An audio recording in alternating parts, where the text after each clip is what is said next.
Alright, we have a new chapter of Hinamatsuri, a wonderful little series that you may have seen in an anime last year. The manga has gone far, far beyond what the anime covers.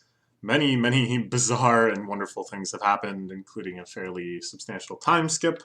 Please check it out if you haven't. I think this manga is hilarious. I really hope they make more anime to cover all of these exciting developments. And here we have a pretty intriguing cover page. It's another one of the psychic kids, the one that was helping out that guy, you know. Anyways, encountering Hina in what seems to be like a subway tunnel, or like a tunnel down to a subway. A subway tunnel, as I suppose the tunnel that the subway actually goes through with the tracks and stuff. Anyways, what is going on? Aspirated patched by the Japanese government in the future. Oh, is that that's what's up with that guy. He wants to have another showdown with Hina. He wants to show how far he's come, I guess. Okay. Hina, meanwhile, is playing some FPS or something probably, wearing a Battlefield shirt. She's turned into such a gamer. All she wants to do is game. See which one of us is better. Wow, he calls him Hina One-san. Who gives a crap? I really like how Hina's personality has developed through this series. That at first she's just like that kind of kyudere, totally emotionless, um, almost like robotic kind of character. And then more and more you just kind of learn that she's more like weird than robotic, and she starts picking up all of these strange quirks and stuff. And now, after the time skip, she's just basically just like a... I don't even know how to describe this character type. Like, yeah, she's just like really indifferent, really otaku-ish in her few interests, kind of a delinquent in some ways. Like, it's such a seemingly natural progression. Like, it actually makes so much more sense, and yet it's so contrary to how they usually develop these characters. You know, usually they kind of like make them more reasonable, make them more agreeable and kind and human, you know, more endearing, more likable. No, no, no, no, no, no, no. If anything, she's gone in the opposite direction on all of those factors. Who gives a crap? She's like rude now. He's making her some spending money, but that's basically it. Supervised arrest, provide value to society. Nah, she doesn't care. Do you think she gives one hoot about society? Do you think she even has half a hoot to give about anything? I like this shot too, that it shows her messy bed. She just does not care. Oh yeah, she's playing, I don't know, Battlefield or something. Groovy. Why does she talk like this? Better things to do. I'm busy, so I'll talk later. Oof. Oof. He just can't get any respect. It's Battlefield time. She just wants to go home and game. Gamers, rise up! We live in a society. It's dog poop. Fight me. What the hell? So that Haru puts dog poop in her shoe, along with a challenge note. This is an interesting strategy to provoke her.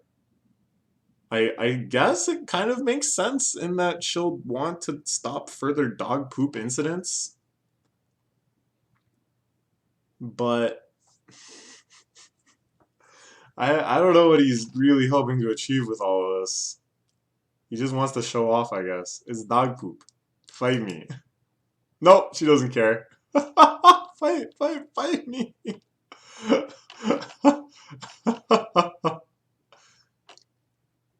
Wait, is her t-shirt changing based on...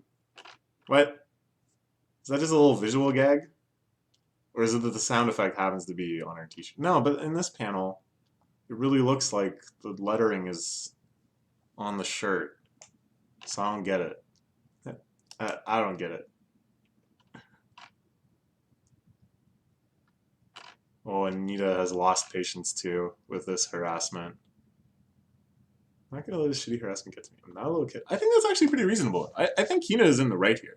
You shouldn't just fight someone to appease them after all they've been doing is bullying and harassing you, right? Like, I hope that ends up being the lesson here, is that she just ignores him for the entire chapter and eventually he gives up, and that that was the right thing to do.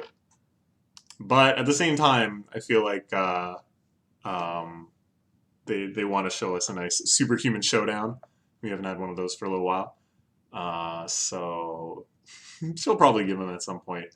These giant banners all over the place. Fight me, fight me. If you won't fight, then go home. The daughter here won't fight.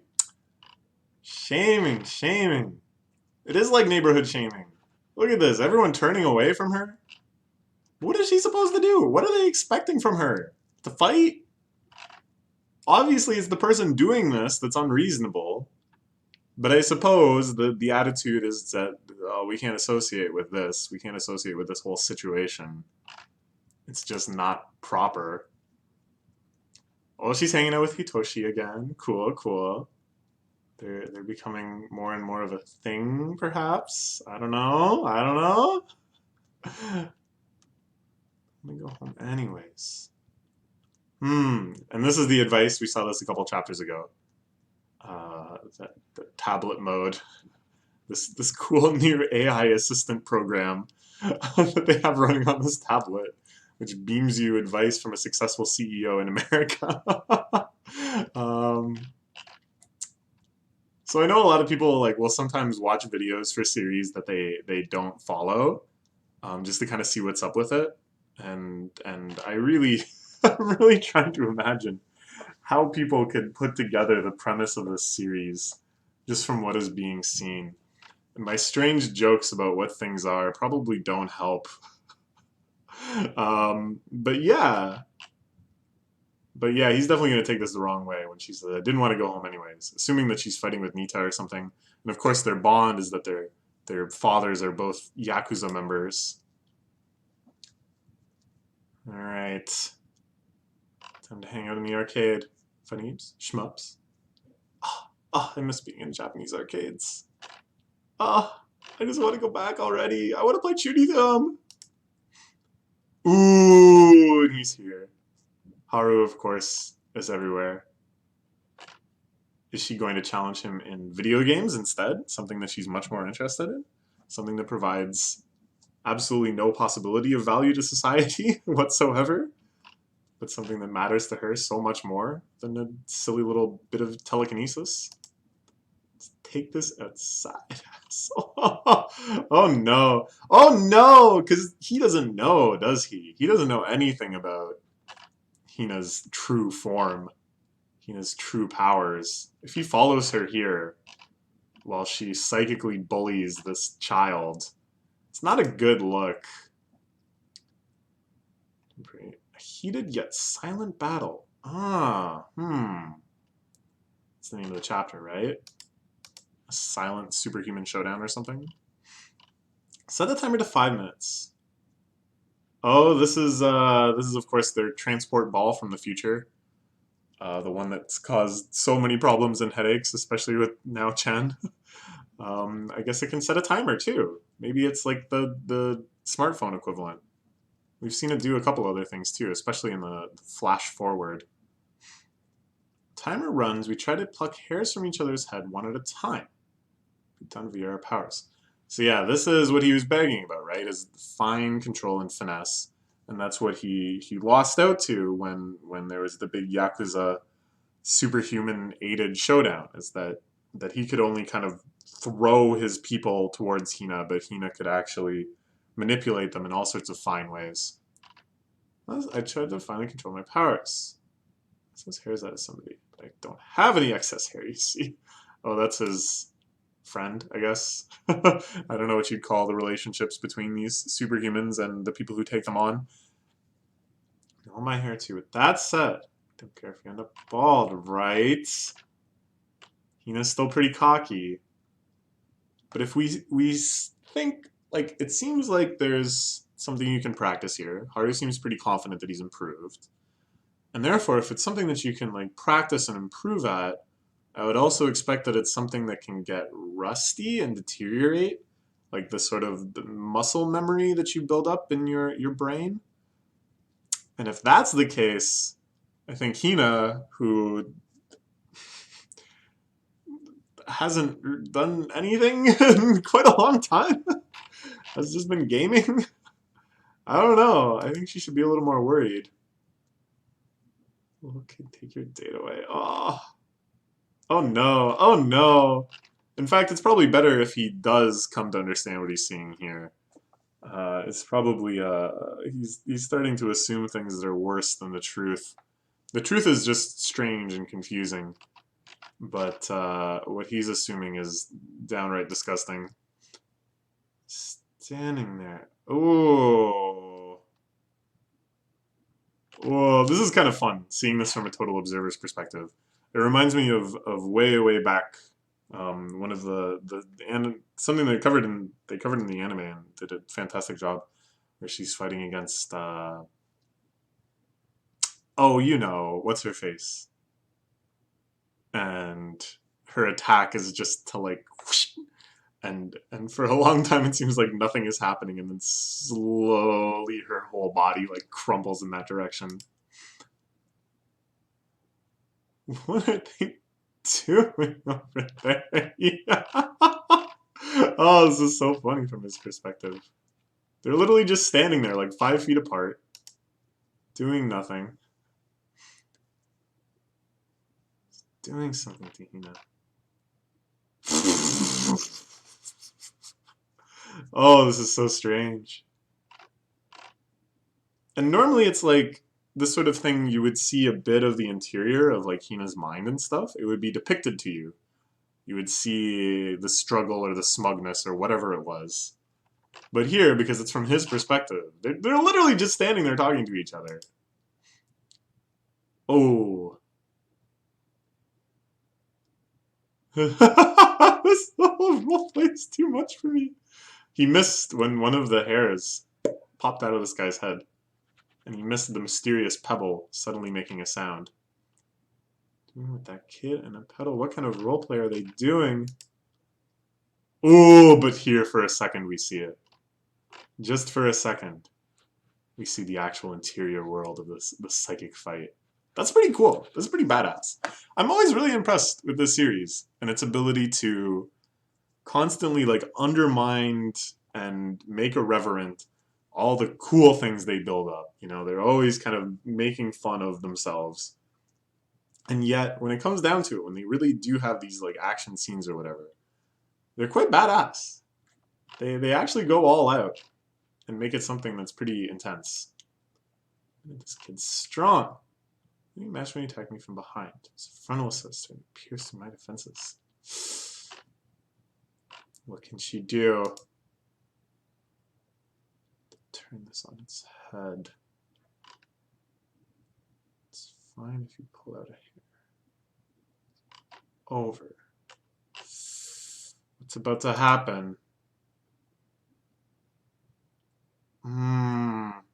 This is kind of gross. Showing the actual follicles and stuff. Kind of creeps me out. Hair is so weird when you think about it. What the heck is actually going on with this stuff? Like, what? Like, what? For real? Everyone just has this? We're just walking around with this all the time? And there's like a bit extra here? The fuck? And then there's like this stuff? What? It won't stop? What? I don't... Anyways, so he manages to plop out one little hair. Starts floating away. But then Hina reinserts it. So that's actually a level of finesse way beyond being able to pluck out an individual hair. Being able to move it back into your follicle. That's so gross and so strange. And yet what we are seeing depicted here in some detail, with the follicle going, Okari, just transplanted back. Norway! This is, of course, being the with this scan later, their trademark, their signature move, saying Norway instead of no way. I don't know, I've come to love it from reading these scanlations. And Hina, so overcome by the challenge of plopping the hair right back into the same follicle, splurts a little bit of blood out. Ugh.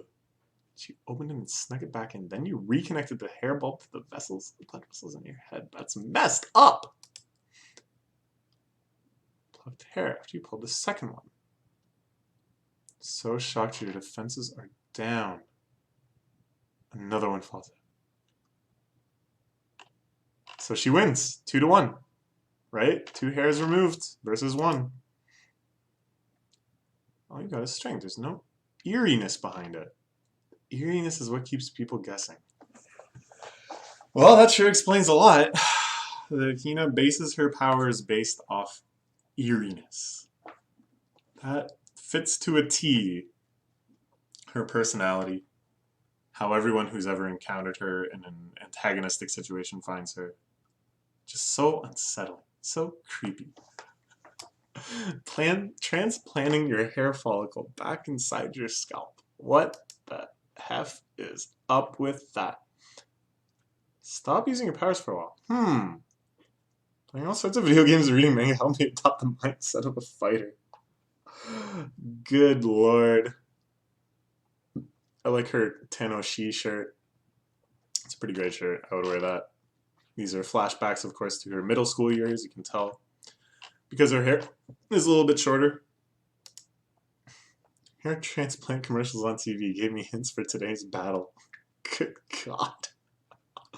Oh, how bizarre this series is. So what will this lead to? Because the real genius of the series, I think, is that the plots that seem most wackiest, that seem most like just an absurdist gag, will suddenly develop into full-fledged plot lines on their own. So this bit of advice, this bizarre advice that Hina gives Haru, that if you want to develop your powers, you should do everything besides practicing your powers. You should just play video games and read manga. What will that lead to in the future? I wonder. Finally figured it out. It wasn't anything sexual.